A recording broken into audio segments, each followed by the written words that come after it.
Assalamualaikum warahmatullahi wabarakatuh. Perkenalkan, kami dari kelompok 5 Bisnis Internasional akan melakukan presentasi tentang Business Expansion Strategi.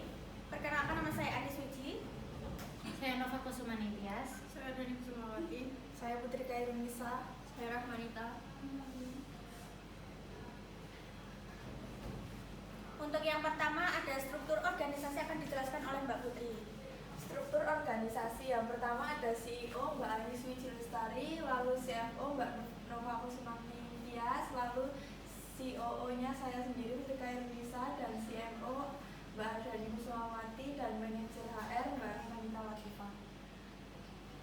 Lalu untuk perusahaan yang mau diekspor Budweiser Chicken Surakarta, yaitu ada di Indonesia, di Kota Purwokerto, Tegal, Balikpapan, Medan, dan Lombok. Ekspor ke negara Malaysia karena minim budget konsumtif ayam, belum banyak brand produk chicken lokal Indonesia ekspor ke Malaysia. Kemudian ada analisis pestel. Yang pertama itu politik. Malaysia memiliki kebijakan yang mendukung ekspor dengan memfasilitasi proses ekspor yang lebih mudah. Stabilitas. Malaysia memiliki iklim politik yang stabil sehingga menguntungkan bagi perdagangan internasional. Ekonomi. Malaysia termasuk di antara 20 negara pengekspor terbesar dengan sektor manufaktur yang kuat. Kemudian ada sosial. Adanya permintaan yang terus meningkat untuk produk yang beragam. Malaysia memiliki hubungan tetangga sehingga memudahkan masuknya produk seperti makanan dan tekstil. Kemudian ada teknologi. Kemajuan teknologi mampu meningkatkan efisiensi produksi sehingga meningkatkan kapasitas ekspor. Platform digital yang memfasilitasi akses ke pasar internasional. Kemudian ada lingkungan. Masalah lingkungan mempengaruhi standar produk dan pilihan konsumen. Kemudian ada hukum. Eksportir harus memperhatikan kebijakan hukum, kestabilan hukum, isu hukum, dan peraturan serta undang-undang yang berlaku di Malaysia. Kemudian identifikasi pesaing. Perusahaan asal Indonesia yaitu Ricis Factory, restoran cepat saji yang memiliki PT Ricis Kuliner Indonesia yang sudah melakukan ekspor ke Malaysia. Menu Ricis terdiri dari ayam goreng crispy dengan saus keju, chicken nugget, and crispy saus barbecue. Kemudian perusahaan lokal asal Malaysia yaitu Mary Brown. Produk lokal asli Malaysia yang sudah melakukan ekspor ke berbagai negara yang menyediakan berbagai macam hidangan laut, menu lokal, nasi lemak, dan chicken. Kemudian analisis SWOT Budweiser, kekuatannya yaitu banyak varian rasa, scrambled egg, bayam goreng, Nestle level 1-5, harga terjangkau. Kemudian kelemahannya ada di promosi terbatas dan fasilitas terbatas. Kemudian Selanjutnya ada peluang dan ancaman. Untuk peluang, yang pertama, negara Malaysia konsumtif akan makanan ayam. Yang kedua, kepopuleran makanan cepat saji. Yang ketiga, minim hidangan cepat saji yang dominan rasa pedas. 4. Belum banyak brand lokal khas makanan Indonesia. Untuk ancaman, yang pertama yaitu bersaing dengan brand makanan cepat saji seperti KFC, McD, Ricis, Mary Brown. Untuk yang kedua, kurangnya kepercayaan konsumen dengan brand baru. Ketiga, selera masyarakat target ekspor. Selanjutnya ada strategi pemasaran. Yang pertama, pastikan kualitas, rasa, dan mutu terjamin. Yang kedua, packaging yang menarik. Ketiga, pelayanan yang optimal. 4. Perluas jaringan untuk kemudahan dalam mendapat produk. 5. Menjalin kerjasama dengan perusahaan asing. Berikutnya, ini adalah data nilai ekspor impor Malaysia.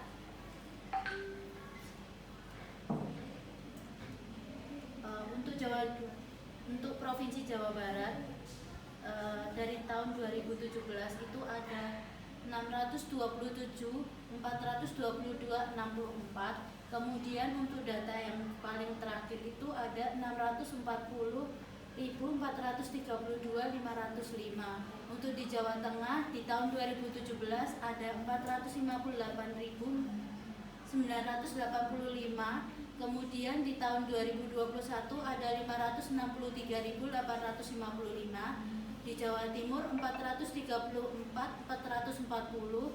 Kemudian di tahun 2021 ada 393.387. Banten 261.706, di tahun terakhir 170.608, Sumatera Utara 183.833, di tahun terakhir 147.044, provinsi lainnya 956.249, di tahun terakhir 937.879.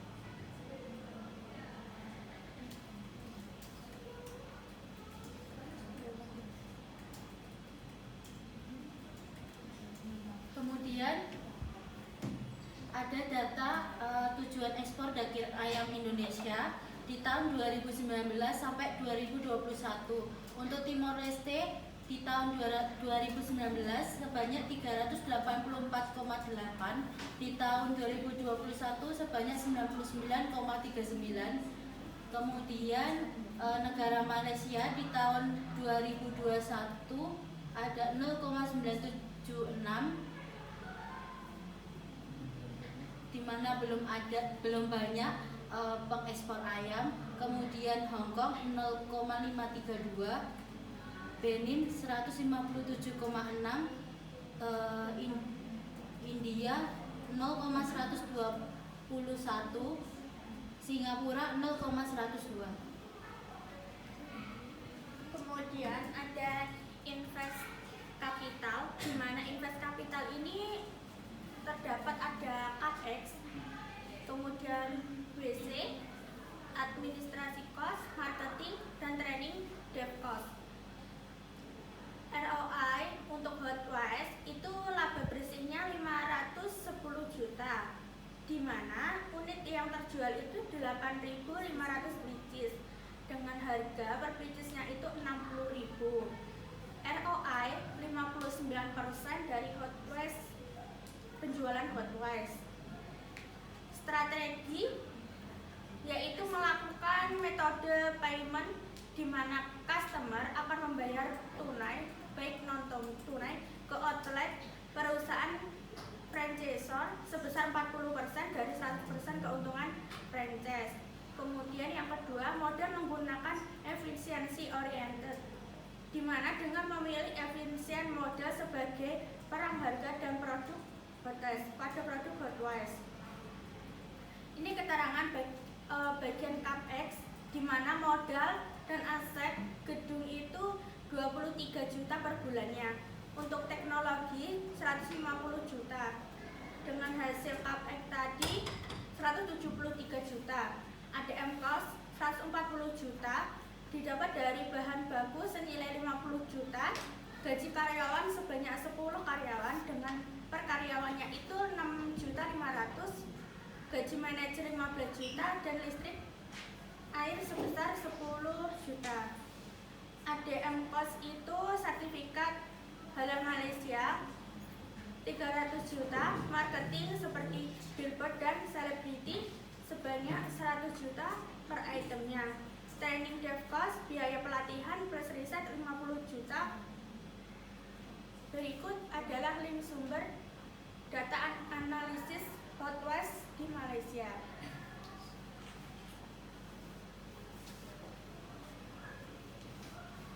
Sekian presentasi dari kelompok 5, kurang lebihnya mohon maaf. Wassalamualaikum warahmatullahi wabarakatuh.